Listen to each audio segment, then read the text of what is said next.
सभी सुतात्माओं को अनंत वंदन नमन। सबसे पहले मंगलाचरण। जे स्वरूप समझा विना पाम्यो दुख अनंत, समझाव्यो ते पद नमो श्री सद्गुरु भगवंत।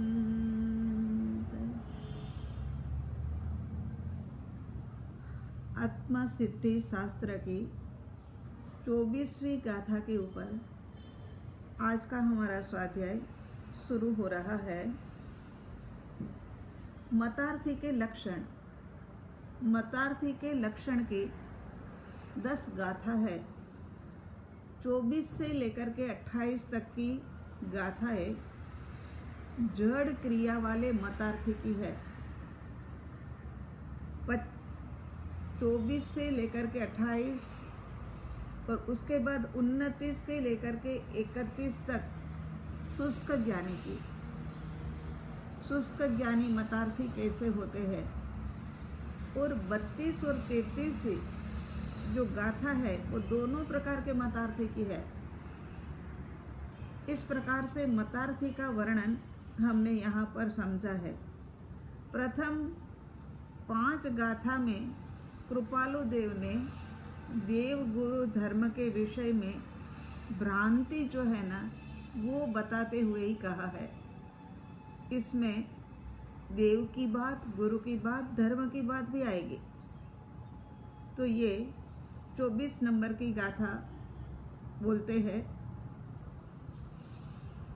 बाह्य त्यागपण ज्ञान नहीं, ते माने गुरु सत, अथवा निज कुल धर्मना, ते गुरु माज ममत्व। परम कृपालु देव क्या कहते हैं कि मनुष्य भाव की सफलता सद्गुरु के योग मिलने पर निर्भर है, क्योंकि मोक्ष मार्ग सद्गुरु के माध्यम से ही प्राप्त होता है। मोक्ष मार्ग प्राप्त करना माने एक बहुत बड़ी चुनौती है। ये कोई छोटा मोटा काम नहीं है। आत्म प्राप्ति के इच्छुक जीव आत्मज्ञानी सद्गुरु की खोज करके उनकी आज्ञा के अंदर में वर्तन करके परमार्थ प्राप्ति का भाव कर सकता है, तब जाकर के ये योग बनता है। जिनके भीतर, अब ये मतार्थी के लक्षण के ऊपर आते हैं। बाह्य त्यागपण ज्ञान नहीं, जिनके भीतर मात्र बाह्य से त्याग दिखाई देता है लेकिन आत्मज्ञान नहीं है, अंतरंग त्याग भी नहीं है, ऐसे गुरु को मतार्थी सच्चा गुरु मानते हैं। ये मतार्थी मानते हैं, है ही नहीं सच्चे, लेकिन मतार्थी मानते हैं, उनको सच्चे गुरु मानते हैं। या तो अपने कुल धर्म में चाहे मिथ्यात्वी गुरु हो तब भी ममत्व उनके प्रति ही रखते हैं। वो एक आदत पड़ गई है ना कुल धर्म के, जो यही हमारे, क्योंकि हमको संस्कार भी यही डाला हुआ है कि यही हमारे गुरु है, यही हमारे गुरु है, चाहे समकीति हो चाहे समकीति ना हो, लेकिन उनको ही मानने की बात यहाँ पर ये मिथ्यात्वी को बताई जाती है। ये मतार्थी का लक्षण है, जिनके भीतर मात्र बाह्य से त्याग दिखाई देता है लेकिन आत्मज्ञान नहीं है, अंतरंग त्याग भी नहीं है। ऐसे गुरु को मतार्थी सच्चे गुरु मानते हैं। या तो अपने कुल धर्म के जो गुरु होते हैं, चाहे वो मिथ्यात्वी भी हो, तब भी उनको मानते हैं कि यही मेरे गुरु है। ये आत्मार्थी का लक्षण है। बाह्य त्याग, बाहर से देखे तो विषय भोगों का त्याग होता है, लेकिन क्या होता है, बाह्य से तो देखे तो विषय भोगों का त्याग होता है, लेकिन आत्म स्वरूप की पकड़ नहीं होने से चित्त विषयों के अंदर में भटकता रहता है। क्योंकि आत्मा की पकड़ तो है नहीं, असदगुरु के पास में है ना, तो उनके पास में नहीं होने के कारण से, आत्म स्वरूप की पकड़ नहीं होने के कारण से चित्त जो है वो विषयों के अंदर में भटकता रहता है। मात्र बाह्य त्याग होने से मतार्थी उनको गुरु पद पर स्थापित करते हैं। बाह्य दृष्टि वाले जीव को स्वरूप महिमा के अभाव में, बाह्य दृष्टि वाले जीव को स्वरूप महिमा के अभाव में, उनको स्वरूप के प्रति की महिमा ही नहीं है कि मैं आत्मा हूँ। होता है ऐसा ही, कई लोग हमारे पास ऐसे आते हैं कि पहले तो हमें पता ही नहीं था कि मैं आत्मा हूँ, हमने आत्मा की बात कभी सुनी ही नहीं थी।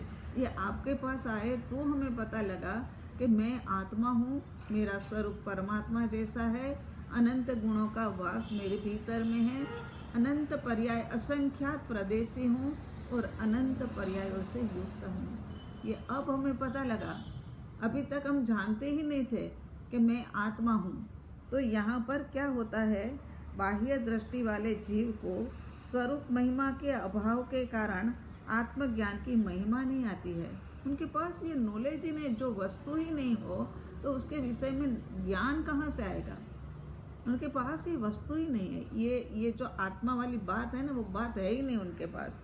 स्वादिष्ट खाने पीने का वस्त्र धन आदि का त्याग किया, उनको मतार्थी उनको गुरु मानते हैं। स्वादिष्ट खाने पीने का त्याग कर दिया, वस्त्र वगैरह का धन आदि का त्याग कर दिया, पुत्र परिवार का त्याग कर दिया, उनको मतार्थी जीव जो है ना वो गुरु मानते हैं। ये मतार्थी के लक्षण हैं। अपने बाप दादा ने माना हुआ धर्म गुरु में ममत्व रखना, फिर चाहे वो धर्म गुरु कैसे भी अज्ञान और शिथिल आचार से भरपूर हो, मगर बाप दादा ने माना है ना, ये तो हमारे कुल परंपरा से चलते आए हैं, इसीलिए यही हमारे गुरु है। ऐसी मिथ्या मान्यता छोड़ने के लिए तैयार नहीं है।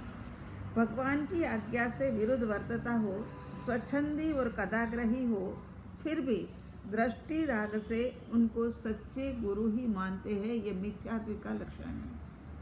बाप दादा ने माना, इसी कारण से फिर उनके भीतर में क्या है कि थोड़ा त्याग की भावना भी थी। वस्त्र आदि का त्याग कर दिया, धन का त्याग कर दिया, स्वादिष्ट वस्तुएं खाने का त्याग कर दिया, तो फिर मतार्थी को ये लगा कि यही सच्चे गुरु है। ये मतार्थी का लक्षण है। मगर उनके पास में आत्मा के अनुभव की कला है या नहीं है? जिनके पास आत्मा के अनुभव की कला है वही सद्गुरु कहा जाता है। उसके बाद कहते हैं अथवा नीच कुल धर्मना ते गुरु माजम मत्व। स्वयं के कुल गुरु कितने ही अहंकारी हो, स्वयं के गुरु कितने ही अहंकारी हो, शिथिलाचारी हो, आग्रही हो, स्वच्छंदी हो, फिर भी उनमें ही ममत्व रखना, ये मतार्थी का लक्षण है। गाथा 24 के अंदर में ये गुरु संबंधी मिथ्या मान्यता मतार्थी की होती है। मतार्थी यही मानता है कि बाह्य में तो त्याग है ना, ज्ञान नहीं है, मगर बाह्य का त्याग उनको दिखता है और उनको ही वो गुरु मानते हैं कि यही सच्चे गुरु है। और नीच कुल धर्मना, या बाप दादा ने जिनको माना है ना, उनको ही परंपरा से मानते हुए आना, अपना विचार नहीं करना, चिंतन नहीं करना और प्राप्ति के लिए कोई एक ललक नहीं जगाना भीतर से, और वही बाप दादा के गुरु है, कुल गुरु जो है, उनको ही मान लेते हैं कि यही मेरा गुरु है और उसी के अंदर में ममत्व करते हैं। ये मतार्थी के लक्षण है। इसके बाद में मतार्थी गुरु संबंधी मिथ्या मान्यता रूप मतार्थी के लक्षण को समझा। ज्ञान रहित ऐसे बाह्य त्यागी को गुरु मानता है या अपने कुल गुरु को दृष्टि राग से गुरु मानता है। यही उनका मतार्थीपना है। जैसे मतार्थी सद्गुरु को पहचानने में भूल करता है, वैसे ही सतदेव को पहचानने में भी भूल करता है। ये गुरु की बात आई। इसके बाद में अब देव की बात आ रही है। देव को भी पहचानने के अंदर में वो भूल कर लेता है और वो कैसे करता है वो ये आगे वाली गाथा के अंदर में परम कृपालु देव ने बताया है। बड़े ढंग से एक के बाद एक बातें परम कृपालु देव ने हमें बताई है। और ये है 25वीं गाथा। जे जिन देह प्रमाण ने समवसना दिसे थे, वर्णन समझे जीननु रोकी रहे निज बुद्धि। तो यहाँ क्या कहते हैं कि जिनेश्वर परमात्मा के देह का वर्णन करते उनको ही परमात्मा मानते हैं। जिनेश्वर परमात्मा का देह का वर्णन जो होता है ना, वो तो स्वाभाविक है। जिनेश्वर परमात्मा केवल ज्ञान के प्राप्त व्यक्तित्व है जो, उनके तो देह का वर्णन भी अलग ही होगा। मगर जो आत्मार्थी होता है ना, उनको पता होता है कि ये देह, ये वाला देह जो है ना, वो भी चाहे अंतिम देह मिला हुआ है, लेकिन ये देह भी जाने वाला है, ये देह भी छूटने वाला है। ये देह से नहीं, उनकी जो वितरागमयी आत्मा है ना, उनके साथ में हमें ममत्व करना है। लेकिन यहाँ पर देह का वर्णन करते हुए उनको ही परमात्मा मानता है। और केवल मेरे कुल धर्म के देव है, इसीलिए मेरे पने का कल्पित राग का कारण बनता है। समूह शरण आदि का महात्म्य रखता है और अपनी बुद्धि को भी उसके अंदर में रोक देता है कि समूह शरण बना होता है तो उसकी भी उसका बहुत ज़्यादा महात्म्य आता है और कुछ सोचना ही नहीं। आह क्या खूबसूरत है, कितना सुंदर बना है, बस उसी के अंदर में अपनी बुद्धि को रोक देता है।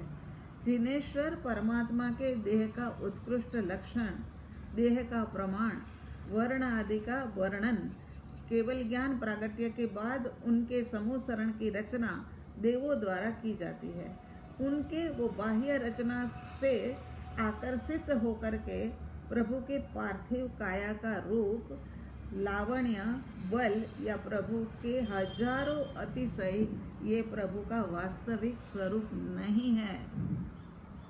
फिर से एक बार कि देवों द्वारा जो ये रचा जाता है वो संवत्सरण और उनका पार्थिव काया का रूप, उनका लावण्य, उनका बल, उनके ये अतिशय, न जाने कितने ही हजारों अतिशय, 108 अतिशय से युक्त है, 1008 अतिशयों से युक्त है ऐसे। पर प्रभु तो भी प्रभु का ये वास्तविक स्वरूप नहीं है। देह ऐसा है ना, तब भी उसके अंदर में ममत्व करने जैसा नहीं है। ये मतार्थी जानता नहीं है, बस बाहर से देख करके आह क्या इनकी प्रतिभा है। अरे ये प्रतिभा तो पंच तत्व से बनी हुई है और पंच तत्व में मिनटों के अंदर में मिल जाने वाली है। तो भगवान तो कैसे है, उनकी आत्मा कैसी है, जिनके देह का वर्णन सुनकर के मतार्थी वहीं रुक जाता है, आगे बढ़ता ही नहीं है, अपनी बुद्धि को वहीं रोक देता है। तो ये वितराग परमात्मा है कैसे, तो उनकी आत्मा का स्वरूप। भगवान तो पूर्ण वितरागी, उनका शुद्ध निर्मल सहजानंदमय आत्मपद प्राप्त किया है। जिनेश्वर परमात्मा के आत्मिक गुण संपदा की ओर उनकी दृष्टि जाती ही नहीं है। ऐसे जो है, ऐसे आंतरिक संपदा के मालिक है, उनकी तरफ उनकी दृष्टि जाती नहीं है। पूर्ण वितरागी है, शुद्ध है, निर्मल है, सहजानंदी है और जिनका पद कौन सा है, तो आत्मपद है। आत्मा के ऊपर ही सदा काल विराजमान रहने वाले वितराग प्रभु के प्रति उनकी दृष्टि जाती नहीं है। प्रभु की वितरागता गमे अणगमे से मुक्त है, इच्छा तृष्णा से प्रभु मुक्त है, आत्मा के निरुपाधिक आनंद में रहने वाले हैं, दृष्टा भाव से विश्व के नाटक को निहारते रहते हैं। प्रभु की निस्पृहता, निर्मलता, निर्लोभता, अक्षोभता आदि गुणों से युक्त है। प्रमोद भाव उत्पन्न होने से प्रभु की अचिंत्य महिमा ध्यान में आती है, उससे हमारे चित्त के अंदर में गहरे संस्कार पड़ते हैं। प्रभु की निर्मल आत्मा की बात जो है ना, प्रभु कैसे है, वितरागी तो है ही है, गमे अणगमे से मुक्त है, इच्छा और तृष्णा से मुक्त है, आत्मा के निरुपाधिक आनंद के अंदर में ही रहने वाले हैं, दृष्टा भाव से विश्व का नाटक देख रहे हैं। और प्रभु की निष्पृहता, निर्मलता, निर्लोभिता, अक्षोभता आदि गुणों के प्रति प्रमोद भाव उत्पन्न होने से प्रभु की अचिंत्य महिमा ध्यान में आती है। इससे हमारे चित्त के अंदर में संस्कार अंकित होते हैं और अंकित हुई छाप जो होती है वो भीतर ही भीतर में विकसित होती रहती है और हमें इच्छित फल देने के अंदर में वो जो छाप पड़ी है ना, छाप क्या है, संस्कार है, और संस्कार पड़ा है ना, वो इच्छित फल देने के अंदर में समर्थ होते हैं। ऐसे सुगुरु होने पर भी उनकी महिमा नहीं, और जो मतलब काल्पनिक किया है उनकी महिमा। सच्चे देव के लक्षण है वितरागता, सर्वज्ञता और हितकारी उपदेश देना। ये 3 लक्षण सुदेव में होते हैं। ऐसे राग, द्वेष और अज्ञान रहित लोकोत्तर देव अरिहंत परमात्मा की प्राप्ति के बाद भी यदि जीव सच्चे स्वरूप को, सच्चे देव के स्वरूप को समझे बिना ही उपासना करता है तो फल की प्राप्ति होती ही नहीं है, उनको प्राप्ति होती नहीं है। ऐसे जीव को मतार्थी कहा जाता है। राग, द्वेष और अज्ञान रहित है। लोकोत्तर देव जो है वो राग, द्वेष और अज्ञानता से रहित है, और अरिहंत परमात्मा की प्राप्ति यदि जीव सच्चे स्वरूप को समझे बिना उनकी उपासना करता है तो उनको फल की प्राप्ति होती भी नहीं है। सच्चे स्वरूप को समझो और फिर उपासना करो, और बार बार उसी चिंतन, घोलन, मनन के अंदर में रहो, और गहरा संस्कार डालो, और गहरा संस्कार भीतर ही भीतर विकसित होता रहेगा, और वो इच्छित फल देने के अंदर में समर्थ होगा।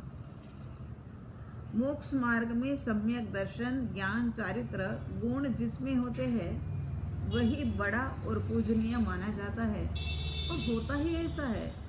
जिनके भीतर में सम्यक्त्व प्रकट हुआ है वही तो बड़ा है और वही तो पूजनीय है, नहीं कि जिनके पुण्य ज़्यादा है। तो फिर क्या है कि चक्रवर्तियों को भी पूजने लग जाते लोग, है ना, तो सेठ और साहूकार को भी पूजने लग जाते। लेकिन नहीं, पुण्य जिनका ज़्यादा है वो पूजनीय नहीं है। जिनके भीतर में सम्यक ज्ञान, दर्शन, चारित्र प्रकट हुआ है वो पूजनीय है। तीर्थंकर परमात्मा उत्कृष्ट पुण्य प्रकृति के उदय के कारण जन्म से ही उनके भीतर में 1008 उत्तम लक्षण होते हैं, और ये उत्तम लक्षणों को देख करके मतार्थी जो है ना वो उसी के अंदर में ममत्व करने लग जाता है। देह को देखकर आंतरिक उनका जो वैभव है, पूरा साम्राज्य है उनका, आहा, पूरा साम्राज्य है, और साम्राज्य तो है मगर बंद ताले में नहीं है। ऐसा ही साम्राज्य तो हमारे पास भी है, मगर हमारा बंद ताले के अंदर में पड़ा हुआ है, और यहाँ पर तो ये ताले सारे खुल गए हैं और केवल ज्ञान को प्राप्त कर लिया है। ऐसे पुण्योदय 1008 उत्तम लक्षण नहीं, मगर आंतरिक दशा उनकी जो है ना उसके माध्यम से हमें उनकी पूजा करना, वंदना करना, अर्चना करना, उसी के अंदर में फल समाया हुआ दिखता है। इस प्रकार मतार्थी जीव जिनेश्वर परमात्मा का चिंतन छोड़ करके उनके देह और अतिशय और सम्मोह शरण की पौद्गलिक पदार्थों का चिंतन करके उनको पूजते हैं। ये मतार्थी भी पूजते हैं, उनके पास जाते हैं, उनको पूजते हैं, सब कुछ करते हैं, मगर क्यों पूजते हैं कि उनका देह, आकर्षित देह, 500 धनुष की काया है, और स्वर्ण जैसा उनका उनका रंग है, वर्ण है, ऐसे देह, अतिशय, संवसरण की पौद्गलिक रचना इत्यादि का चिंतन करके ऐसा ऐसा सोच करके वो उनको पूजते हैं। लेकिन निराकुल शांति उनको मिलती नहीं है। निराकुल शांति का एक तिनका भी उनके अंदर में प्रवेश नहीं करता है, क्योंकि मिथ्यात्वी है, देह की पूजा की है, आत्मा की नहीं। आत्मा के गुणों की ओर ध्यान ही नहीं गया। जिन भक्ति की पावन पुनीत यात्रा में बाह्य पहचान में नहीं अटकते हुए, जिन भक्ति की पुनीत पावन यात्रा में बाह्य पहचान में नहीं अटकते हुए तात्विक भक्ति में पुरुषार्थ करेंगे, उनका अवश्य कल्याण होगा। लेकिन मतार्थी तो इस प्रकार से करते ही नहीं ना। वो तो देह के अंदर में ही रुक करके कल्याण करना चाहते हैं, मगर ऐसे कभी होता नहीं है। 3 काल 3 लोक में नहीं होता है। अब आगे क्या कहते हैं? 24वीं गाथा के अंदर में कुगुरु का वर्णन, 25वीं गाथा के अंदर में कुदेव संबंधी मिथ्या मान्यता। अब 26वीं गाथा में सद्गुरु को सद्गुरु जाने, असद्गुरु को असद्गुरु जानता है, फिर भी मतार्थी जीव किस प्रकार का प्रवर्तन करता है। जो जैसा है जानता भी है, लेकिन फिर भी पगला पता नहीं क्यों ऐसा करता है कि सद्गुरु को सद्गुरु भी जानता है, असद्गुरु को असद्गुरु भी जानता है, लेकिन फिर भी उनको मानता नहीं है। उसका कारण क्या है? वो 26 नंबर की गाथा में प्रत्यक्ष सद्गुरु योगमा वरति दृष्टि विमुख, असद्गुरु ने दृढ़ करे निज मानार्थे मुख्य। कारण आ गया क्यों ऐसा करते हैं। उसका कारण अंतिम वाली गाथा में निज मानार्थे मुख्य। तो यहाँ विस्तार से देखते हैं कि प्रत्यक्ष सद्गुरु का योग कभी मिलता है तो दुराग्रह छेदक वाणी उनकी सुनकर के भी उल्टा चलता है। समूह शरण में देखो जाकर के क्या हाल है। मतलब मिथ्यात्वी भी बैठे हैं, मतार्थी भी बैठे हैं, संकिति भी बैठे हैं, केवल ज्ञानी भी बैठे हैं, साधु मुनिराज भी बैठे हुए हैं। और बाहर निकल करके ऐसे मिथ्यात्वी और मतार्थी जो होते हैं ना, वो ये अरिहंत परमात्मा के लिए क्या क्या बोल देते हैं जो हम कभी सोच भी नहीं सकते। सामान्य जीव के लिए भी ऐसा हम नहीं बोलते हैं, क्योंकि उनके पास में ये दृष्टि नहीं है आत्मा अनुभव की, और आत्मा अनुभव किया हुआ व्यक्तित्व है, ये दृष्टि नहीं है। जिनके पास दृष्टि होते हैं ना, वो तो तुरंत समझ जाता है। हमने पहले दूसरे दिन ही कहा था ना कि मुमुक्षु जो होते हैं ना, वो है ना समझ जाता है, और सद्गुरु जो होता है ना, वो मुमुक्षु को समझ जाते हैं। उनके साथ 1 घंटा बैठो, बातें करो, उससे ही पता लग जाता है कि ये मतार्थी है, मुमुक्षु है, आत्मार्थी है, क्या है, कौन है। तो यहाँ पर क्या है कि ऐसी वाणी सुन करके भी उनकी वाणी से उलट पुलट चलता है, अर्थात हितकारी वाणी को ग्रहण नहीं करता है। खुद सच में ही दृढ़ मुमुक्षु ऐसा मान पाने के लिए, और फिर क्या करता है कि खुद मुमुक्षु है ऐसा मान पाने के लिए असद्गुरु के समीप जाकर के मतार्थी असद्गुरु के प्रति विशेष दृढ़पना बताते हैं कि मैं मुमुक्षु हूँ। ऐसी छाप जमाने के लिए वो क्या है कि असद्गुरु के पास जाते हैं, और उनकी विशेष दृढ़पना मुझे तुम्हारी तरफ ही है, असद्गुरु के प्रति ही है, ऐसा वहाँ पर बताते हैं। जो वास्तव में आत्मा का अर्थ ही नहीं, मान का अर्थ ही है। जिनके भीतर आत्मार्थी गिनाने की कामना तो है कि मेरी गिनती आत्मार्थी में आए, ऐसी गिनने की इच्छा तो है, कामना तो है, लेकिन प्रकृति तो उनकी मतार्थी की है। ऐसे ही गिनाने की इच्छा से क्या कोई ऐसे हो जाता है? प्रकृति तो भीतर में जो पड़ी है वो तो मिथ्यात्व की पड़ी है ना, मतार्थ की पड़ी है ना। कभी उनको सद्गुरु का योग मिल भी जाए तब भी वह आत्म कल्याण की यथार्थ रुचि रखता ही नहीं है। बस हो गई ना बात पूरी, कि वो तो है ना अपने आत्म कल्याण की बात रखता ही नहीं है। सामने सद्गुरु परमात्मा तुल्य सद्गुरु बैठे हुए हैं, लेकिन फिर भी उनके प्रति भी उनको ये नहीं होता है कि मैं यथार्थ बात करके मैं यथार्थ वस्तु को ग्रहण कर लूँ, क्योंकि रुचि नहीं है। शास्त्रकारों ने कहा है कि सद्गुरु भव से तिराने का उत्तम और पवित्र तीर्थ है। अनंत काल से ये जीव परिभ्रमण कर रहा है। दुर्लभ ऐसा सद्गुरु का योग मिला भी, लेकिन योग फला नहीं, योग नहीं मिला ऐसा नहीं है। अनंत काल की ये भव भ्रमण की परंपरा जो चल रही है उसके अंदर में योग भी मिला है, लेकिन वो योग फला नहीं, वो योग निष्फल गया। इसके लिए कृपालुदेव एक जगह पर लिखते हैं पत्रांक में कि जीव को सत्संग बहुत बार प्राप्त हुआ फिर भी फलवान हुआ नहीं, ऐसा श्री वितराग भगवान ने कहा है। क्योंकि सत्संग को पहचान कर इस जीव ने उसे परम हितकारी जाना ही नहीं। सत्संग को पहचान करके इस जीव ने उसे परम हितकारी माना ही नहीं, परम स्नेह से उपासना ही नहीं करी, और प्राप्त भी अप्राप्त होने योग्य संज्ञा से उसका विसर्जन किया। प्राप्त भी किया, सुन करके भी आया, और यहाँ बाहर निकल करके और दूसरी तीसरी चौथी बातें, सांसारिक बातें, किसी के प्रति का राग द्वेष की बातें शुरू हो जाती है। सत्संग प्राप्त होने पर भी जीव का कल्याण नहीं हुआ तो अवश्य जीव की गलती है, क्योंकि सत्संग से अपूर्व, अलभ्य, अत्यंत दुर्लभ ऐसे अवसर में भी उनका सत्संग के योग का त्याग किया, लेकिन स्वयं की गलती का सुधार नहीं किया। गलती का सुधार नहीं किया। ये परम कृपालु देव के वाक्य है, मेरे नहीं है। गलती का उसने सुधार नहीं किया, हालांकि गलती का त्याग करना चाहिए था इस वक्त, मगर उन्होंने गलती का त्याग भी नहीं किया।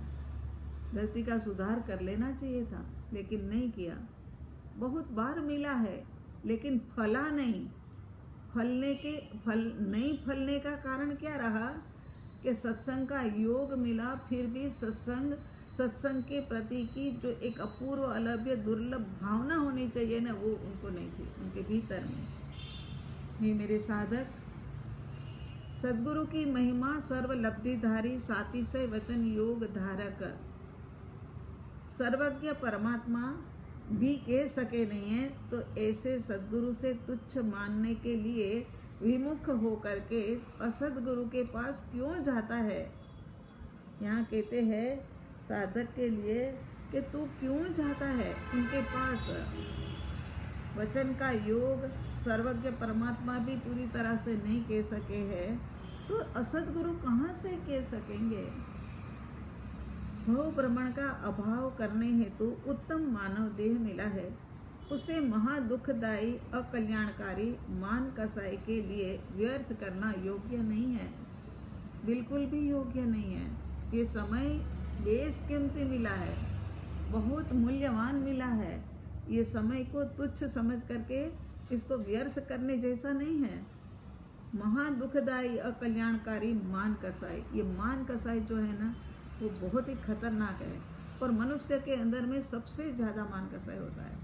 क्रोध, माया, लोभ, वो फिर भी थोड़ा होता है, लेकिन सबसे ज़्यादा जो होता है ना, ये मान कसाई होता है। महापुण्यदय से महादुर्लभ मनुष्य भव मिला है। वो मनुष्य भव की महिमा तो करते हुए ये जबान थकती ही नहीं है। सच में ही ऐसा मनुष्य भव मिला है। प्रत्यक्ष सद्गुरु का योग और आत्महितकारी उपदेश भी मिला है। देखो, केवल मान त्यागने का उपाय नहीं करेंगे तो ऐसा दुर्लभ अवसर फिर मिलेगा नहीं। ऐसा अवसर बार बार नहीं मिलेगा। आनंदगंज जी ने लिखा है ना अपनी 24 के अंदर में, ऋषभदेव भगवान के स्तवन में ही, कि ऐसा अवसर बार बार नहीं मिलने वाला है। तू समझ ले, अभी भी तू समझ ले, ऐसा दुर्लभ अवसर नहीं मिलेगा। इस वक्त दुर्लभ सुलभ हो गया है। त्वरा से आत्मकल्याण कर ले। जो दुर्लभ था ना वो भी सुलभ हो गया है। ये किस लिए हुआ? तो स्वयं के पुण्य के उदय से हुआ है। ऐसा नहीं है कि किसी ने हमारे ऊपर परोपकार कर दिया। पुण्य के उदय के कारण से ही ऐसा योग हमें मिला है। अंधेरे से बाहर आना है तो तू आ जा। अनंत काल के अंधकार के अंदर में तू भटक रहा था, अब तू बाहर आ जा। ये तो बिजली के चमकार की तरह है। बिजली का चमकारा होता है ना, उसमें मोती पिरोने की बात है कि ऐसी गहरी रात है, अंधकार छाया हुआ है, मोती पिरोने के लिए कहा जाता है। अरे कैसे मोती पिरोया जाए? मोती का तो छेद भी बड़ा छोटा सा होता है, कैसे पिरोया जाए? उतनी देर में बिजली होती है और जो तैयार बैठा है सब करके वो बिजली की चमकार के अंदर में मोती पिरो लेता है। तो यहाँ अपन को भी दुर्लभ समय के अंदर में सुलभ समय मिला है। ये हमारा पुण्य का उदय है। और ऐसा मनुष्य भव मिलने के पश्चात भी यदि हमारा कल्याण नहीं होगा तो कैसे काम चलेगा? इस प्रकार गाथा नंबर 24, 25, 26 में गुरु तत्व, देव तत्व संबंधी मतार्थ के प्रकार बताकर 27 और 28वीं गाथा में धर्म संबंधी देव गुरु धर्म तीन होता है ना। अब धर्म संबंधी मतार्थ की मान्यता का दर्शन करते हैं कि धर्म संबंधी मतार्थ की मान्यता क्या है। गाथा नंबर 27।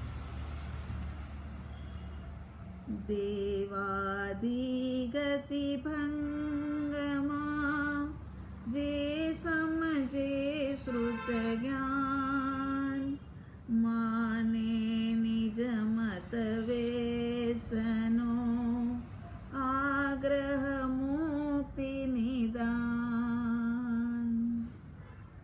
27वीं गाथा।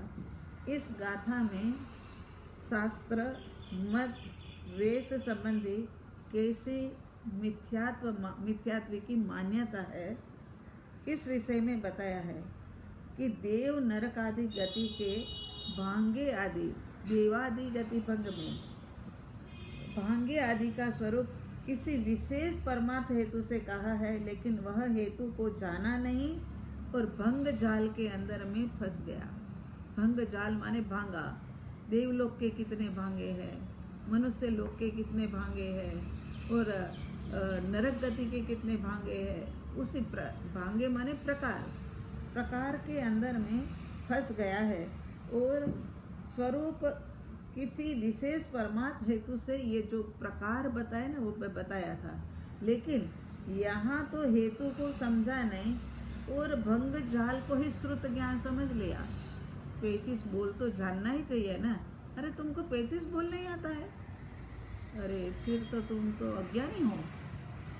ऐसा मानने वाले लोग आज भी है कि बस वो है ना, बचपन के अंदर में ऐसे करते, जाति कितनी, गति कितनी, तो सब वही करते करते मतलब जो रटा लगा लिया था ना, वही रटा लगाया हुई जो चीज़ है ना, उसको मानते हैं कि बस यही वाली बात सच है और ये मैं जानता हूँ इसलिए मैं ज्ञानी हूँ। आज भी है, अपने ग्रुप में भी थे ऐसे ही लोग थे कि जो मैं बहुत कुछ जानता हूँ, मुझे भांगा की समझ है, मुझे सब प्रकार की समझ है, लेकिन अपने वेश का मत का आग्रह रखकर उसी को मोक्ष मार्ग मान लेता है कि ये अरे साधुपने के बिना तो कहाँ से मोक्ष मिलेगा? साधुपना तो चाहिए ना। और उसमें भी इस प्रकार का साधुपना चाहिए। दिगंबर हो तभी तो जाकर के हमें मुक्ति मिलती है, ऐसा दिगंबर वाले कहते हैं। और मूर्ति पूजक कहते हैं कि मूर्ति के दर्शन न करो तब तक दिन की शुरुआत नहीं करनी चाहिए। स्थानकवासी कहते हैं कि सामायिक और प्रतिक्रमण के बिना तो अपना उत्थान नहीं है। तो ये सब भांगे क्यों? जैसे हमने कहा ना, 35 बोल कंठस्थ करना, उनके भांगे को समझना, भेद प्रभेद के अंदर में जाना, भेद प्रकार के जंजाल के अंदर में रुक जाना, सारा दिन आत्मा तो याद भी ना आए, और आत्मा लक्ष्य में हो तब तो याद आए ना, लक्ष्य में ही नहीं है।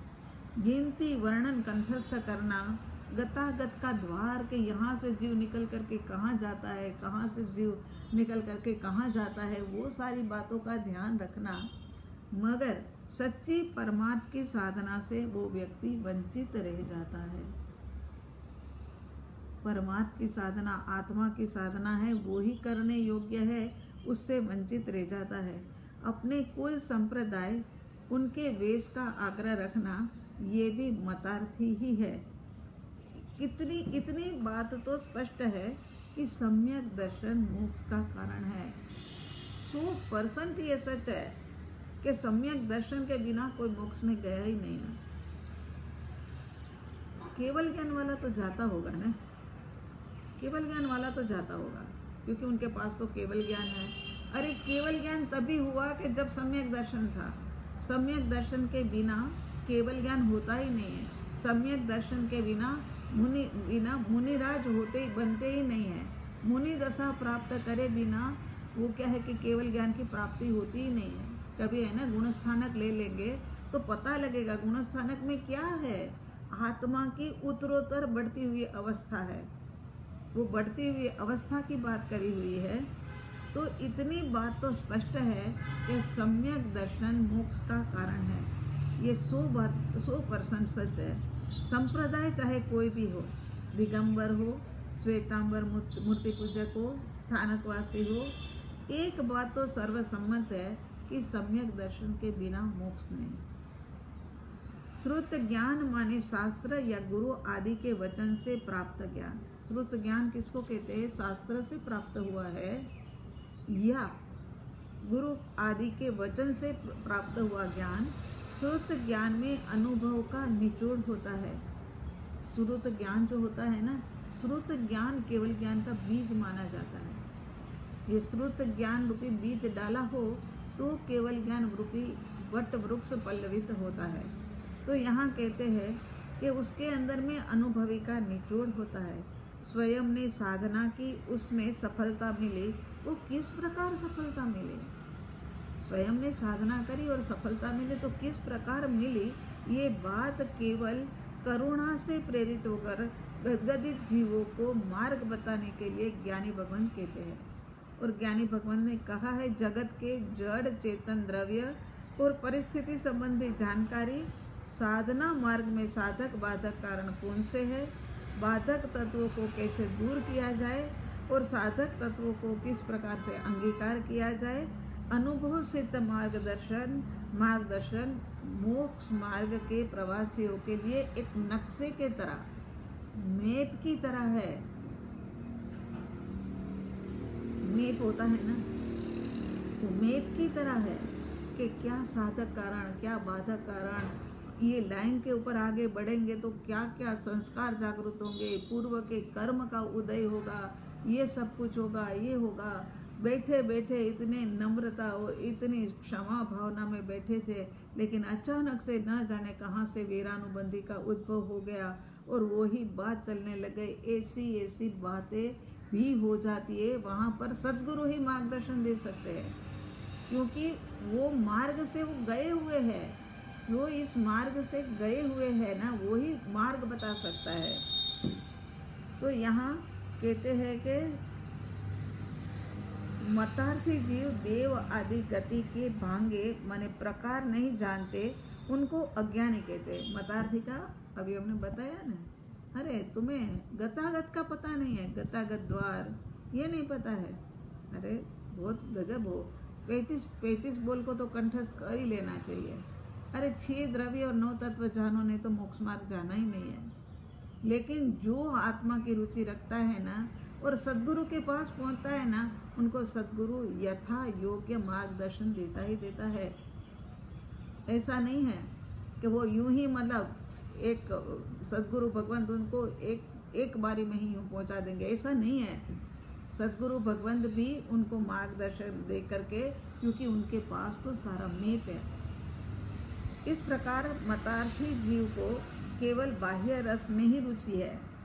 चित्त वृत्ति को आत्म तत्व की ओर ले जाने में रस ही नहीं है। ये मतार्थी के लक्षण चल रहे हैं। हम कहीं मतार्थी तो नहीं है। अपने आप को चेक करिए, अपने आप को समझिए। आत्म स्वरूप में एकत्व करना, ऐसी परिपक्व समझ और गहरी रुचि का मतार्थ में अभाव होता है। क्या है? आत्म स्वरूप में एकत्व करना, ऐसी परिपक्व समझ और गहरी रुचि का मतार्थी के अंदर में अभाव होता है। उनके अंदर में ये बात है ही नहीं। ये आत्मा की बात तो सारी उनकी निकाल ही दी गई है। और आग्रह कैसा आग्रह? कोई तो संवत्सरी चौथ की करे, कोई तो संवत्सरी भादरवा सुदी पंचमी की करे। अरे चौथ की करो या पंचमी की करो, मगर जीवों के प्रति क्षमा की याचना, क्षमा से गदगदित हृदय चाहिए। किसी के अंदर में चौथ और पांचम के अंदर में ही अगर लड़ाई झगड़े होने लग जाएंगे तो वहाँ क्षमा भाव कहाँ प्रकट होगा? अष्टमी और चौदस पक्षी, उसके लिए भी, अरे आज गुरुवार को नहीं थी, शुक्रवार को थी अष्टमी, तुमने आज कर ली। अरे मगर ये अष्टमी करने के पीछे का कारण क्या है? कि जीव रक्षा हो। जीव दया के कारण से एकेंद्रीय जीव की रक्षार्थ हमने ये जो है ना अष्टमी, पक्षी, चौदस इत्यादि का व्यवहार रखा है। तो गाथा नंबर 27 में कहा कि देव, नरक आदि चारों गति के भांगे माने प्रकार, ये चारों गति के भांगे प्रकार के अंदर में जीव रह जाता है। धर्म तत्व के शास्त्र मत वेश की मिथ्या मान्यता को बतलाया है यहाँ पर। तो ये कौन से 27 नंबर की गाथा के अंदर में ये सब बातें आई है। देवादि गति भंग में देवों के भांगाकार कि ये तो परमाधामी देव है, ये तो भवनपति के देव है, ये तो वाणवेंतर के देव है, ये ज्योतिषी के देव इतने होते हैं। ये फटाफट मुंह पाठ बोलते हैं और अपने को ज्ञानी मानते हैं। मगर आत्मा के बारे में पूछा तो आत्मा बात्मा होती ही नहीं है। क्या आत्मा फात्मा करे जा रहे हो? ऐसे जो होते हैं ना वो मतार्थी होते हैं। तो धर्म तत्व के शास्त्र मत वेश की मिथ्या मान्यता को बतलाया है। अब धर्म के अंगभूत तपस्या, धर्म का अंग है ये तपस्या, है ना। तो उसके विषय में मतार्थी कैसा देखते हैं वो समझते हैं। 28 नंबर की गाथा। लयो स्वरूप नवृत्तिनो ग्रह्यो व्रत अभिमान, ग्रहे नहीं परमार्थ ने लेवा लौकिक मान। यहाँ क्या कहते हैं कि वृत्ति का स्वरूप क्या, वह भी मतार्थी जानता नहीं, और मैं व्रतधारी हूँ ऐसा अभिमान रखता है, ऐसा अभिमान करता है। शायद परमार्थ के उपदेश का योग बनता हो तब भी लोगों में अपना मान, पूजा, सत्कार आदि चला जाएगा। ये मानादि फिर प्राप्त होगा या नहीं, ऐसा जान करके परमार्थ को ग्रहण नहीं करता। सच्ची बात सुनने का अवसर भी मिलता है, लेकिन वो सुनने के लिए तैयार ही नहीं होता है, क्योंकि उनको लगता है कि कहीं मेरा मान, सम्मान, पूजा जो है वो मेरी चली ना जाए। मेरे को यहाँ लोगों की वाहवाही मिलती है कि आहा आहा ऐसे करते हैं, और सब मतलब वाहवाही करने वाले लोग भी मेरे बिछड़ जाएंगे, तो फिर मैं क्या करूँगा। इसी कारण से सत्य मिलता है ना, तब भी वो अंगीकार नहीं करता है। मान पूजा के लिए, लौकिक मान पूजा के लिए व्रत रूपी बाह्य आडंबर का पालन करता है और अहंकार करता है, और जीव परमात्मा को ग्रहण नहीं करता। व्रत के अभिमान से परमात्मा का प्रकटपना नहीं होता। यदि मिथ्या दर्शन से किया है तो एक बार सम्यक्त्व प्राप्त हो जाए ना, उसके बाद का तप तो अलग ही तप होता है। वो भी बात अभी आएगी इसके अंदर में। इसीलिए यहाँ कहा कि ग्रहे नहीं परमार्थ ने, बहुत बहुत बहुत बड़ा नुकसान कर दिया। हाँ देखो, ग्रहे नहीं परमार्थ ने, परमार्थ को ग्रहण नहीं किया, बहुत बहुत बड़ा नुकसान। सच्चा व्रत तो स्वरूप में वर्तना यही है। हाँ, यदि व्रत करने की स्वरूप में रमणता है, सच्ची समझ है कि मेरा आत्मा का स्वरूप तो अनाहरी है, ऐसा व्रत परमार्थ में उपयोगी है।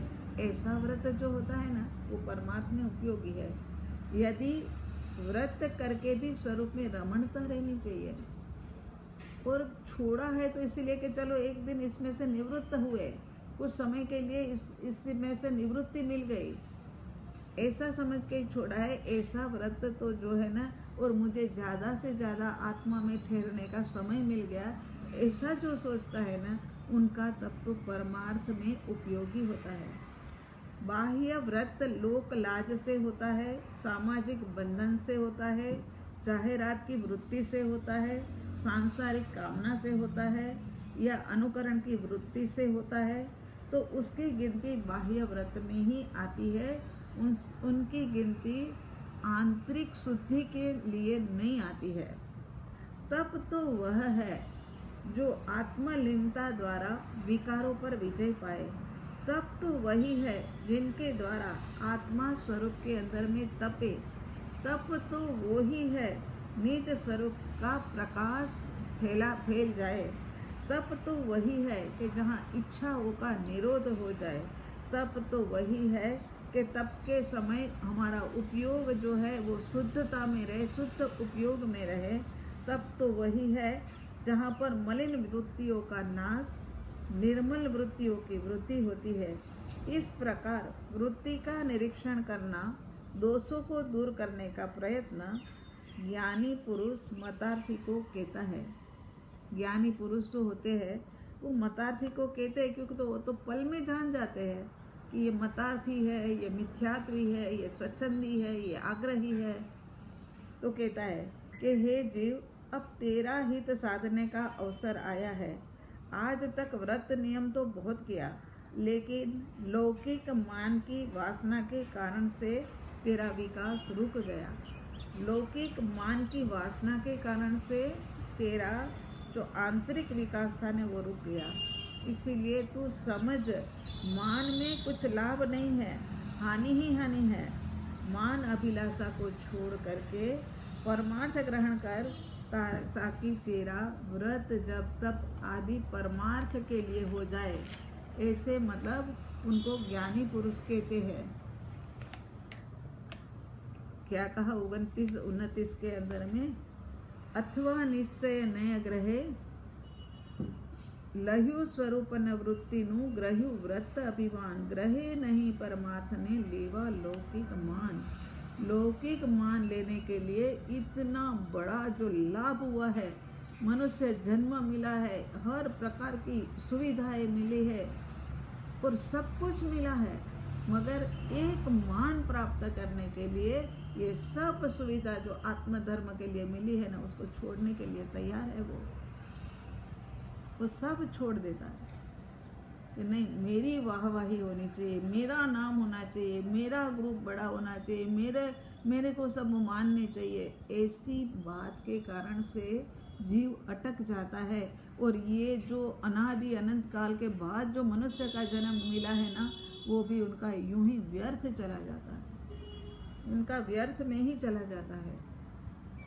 उसके बाद में 28 नंबर की गाथा में धर्म के नाम से व्रत तप आदि का सेवन करने में कैसा मतार्थीपना आ जाता है, उसका हमने दर्शन किया।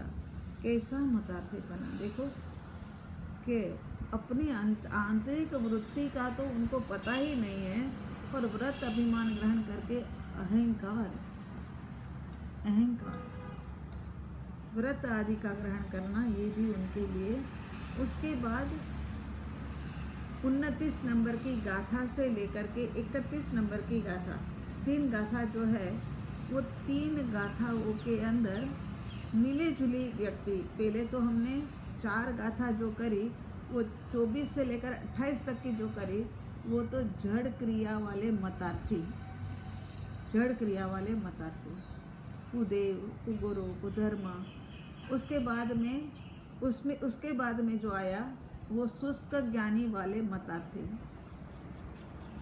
कि सब कुछ होते हुए भी शुष्क ज्ञान में, भांगे में, प्रकार में, देव इतने प्रकार के, नरक इतने प्रकार के, तिर्यंत इतने प्रकार के, मनुष्य इतने प्रकार के। अरे भाई, तू एक को जान ले तो सब जानने में आ जाएगा। तू एक को ही जानने, इतने को नरक और नारकीय, और वहाँ पर इतने नारकीय है, वहाँ पर इतने देव है, उनका आयुष्य इतना, वो सब बाद में तू पहले अपने को जान ले। अपने को जान लेगा तो सब कुछ जानने में आ जाएगा। तो आगे यहाँ पर 29 नंबर की गाथा संक्षिप्त में कर लेते हैं। कहते यहाँ शुष्क ज्ञानी का वर्णन कृपालु देव ने किया है। शुष्क ज्ञानी मतार्थी 29 नंबर की गाथा के ऊपर है हम। अथवा निशयनय ग्रहे मात्र शब्द निमाय लोपे सदव्यवहारने साधन रहित था। अथवा, सबसे पहले अथवा शब्द रखा। अथवा माने ऊपर की जो 28वीं गाथा है ना, वो 28वीं गाथा या ये वाली गाथा। अथवा निश्चय नहीं ग्रहे माने जड़ क्रिया या शुष्क ज्ञानी मतार्थी, वो जो है वो केवल शब्द के अंदर में ही होते हैं। निश्चय नहीं वाले जो शुष्क ज्ञानी होते हैं वो तो खाली शब्द में ही होते हैं। समय सार, प्रवचन सार, स्वानुभूति दर्शन जैसे बड़े बड़े ग्रंथ पढ़ लिया, मगर केवल शब्द के अंदर में ही। निश्चय से उनको ग्रहण नहीं करना है। निश्चय नए ग्रहण नहीं करना, खाली बोलना है। क्यों बोलना है? वाहवाही के लिए है। अच्छा, तो फिर वो ऐसा और क्या करता है? तो कहते लोपे सदव्यवहार ने, सदव्यवहार के अंदर में तो बहुत कुछ आ जाता है। अगली बार देखेंगे, समय का अभाव हो रहा है। तो लोपे सदव्यवहार ने साधन रहित था, क्योंकि उन्होंने तो सदव्यवहार का भी लोपन कर लिया। उनको तो ना सुदेव के प्रति का भाव है, ना सुधर्म के प्रति का भाव है, ना सुगुरु के प्रति का भाव है, किसी के प्रति का भाव ही नहीं है। और सदव्यवहार का लोपन कर देते हैं। वो क्या है कि लोप कर देते हैं, माने उसको नहीं है ऐसा मान लेते हैं और साधन रहित हो जाते हैं। जैसे ग्रंथ पढ़ करके वह मात्र निश्चय को ग्रहण करता है, वो किस प्रकार? मात्र कहने रूप, अंतरंग में तथारूप गुण की तनिक भी स्पर्शना नहीं हुई। अंतर के अंदर में तनिक भी स्पर्शना नहीं। सद्गुरु, सत्शास्त्र, वैराग्य, विवेक आदि का व्यवहार भी वो नहीं करता। और तो और सही स्वयं को ज्ञानी मान करके साधन रहित बन करके वर्तता है। नहीं करता है वो तो फिर की बात रही, लेकिन यहाँ तो क्या करता है कि वो क्या है कि अपने को ही आत्मार्थी मान करके, वो अपने को ही मान करके फिर उसी के अंदर में वर्तन करता रहता है कि मैं ही ज्ञानी हूँ, मेरा जैसा ज्ञान किसी के पास नहीं है, क्योंकि मुझे तो उत्तराधन सूत्र कंठस्थ है, मुझे तो आत्मसिद्धि कंठस्थ है, मुझे तो सब कुछ कंठस्थ है। ऐसी बात करके वो सब कुछ छोड़ देता है। तो ये मतलब मतार्थी के लक्षण है, मतार्थी के लक्षण। और वो सद्व्यवहार का लोपन कर देता है। इसका थोड़ा सा विस्तार अभी अपन बाकी बाद में सुनेंगे सद्व्यवहार के ऊपर, कि वो सद्व्यवहार को कैसे लोप करता है, वो बात अपन बाद में सुनेंगे। यहाँ पर ऐसा पूरा करते हैं। कल 30वीं गाथा 30 और 31 अभी जो है वो मतार्थी की ही बात चलेगी। उसके बाद में आत्मार्थी के लक्षण आएंगे, वो भी बहुत ही अच्छे। सबसे पहला ही है जो आत्मज्ञान त्या मुनिपणु ते साचा गुरु होए। आचार्य सूत्र के अंदर में भी इससे मिलती जुलती गाथा आती है। आचारांग सूत्र के अंदर में, बाकी कुलगुरु कल्पना आत्मार्थी नहीं होए। ये सब बातें आत्मार्थी के लिए है। बड़ा मजा आएगा, मगर अपने आप का निरीक्षण करना। कल तक, अब हम जब तक नहीं मिलते तब तक मतार्थी का एक अंश भी हमारे भीतर तो नहीं है ना। विनय, विवेक, नम्रता, सादा जीवन, उच्च विचार सरणी, सभी के प्रति का अहोभाव, प्रेम, करुणा, दया, ये सब कुछ हमारे भीतर में है ना। ये अपने आप को चेक करना। ये मनुष्य जन्म बहुत ही दुर्लभ है। अनंत केवली, करोड़ केवली, करोड़ केवली, करोड़ वर्षों तक भी अगर मनुष्य जन्म की महिमा गाए ना, तो भी वो अधूरी रह जाएगी, वो पूरी होने वाली नहीं है। ऐसा ये मनुष्य जन्म मिला है, कहीं व्यर्थ में ना चला जाए। समय समय पर ज्ञान, समय समय पर ध्यान, सुबह का समय जल्दी उठ करके अपने आप के अंदर में लग जाना।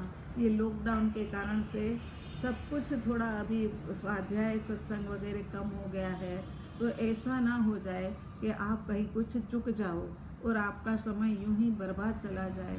शाम के समय, रात के समय, सोते समय मतलब अपने आप का निरीक्षण कर लेना कि भाई आज के दिन में मैंने आत्मार्थ कितना किया और मतार्थ कितना किया।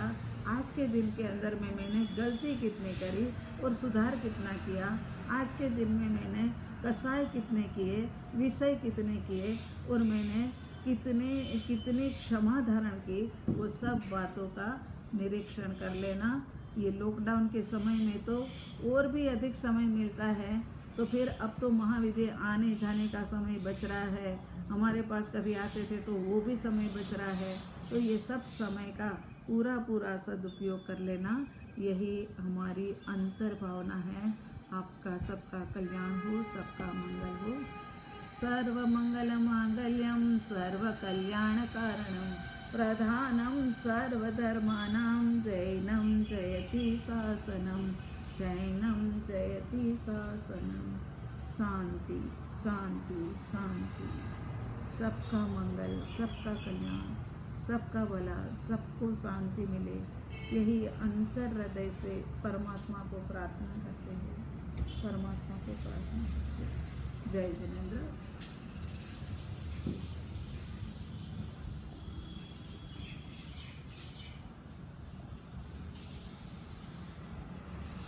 अब सोमवार को मिलेंगे।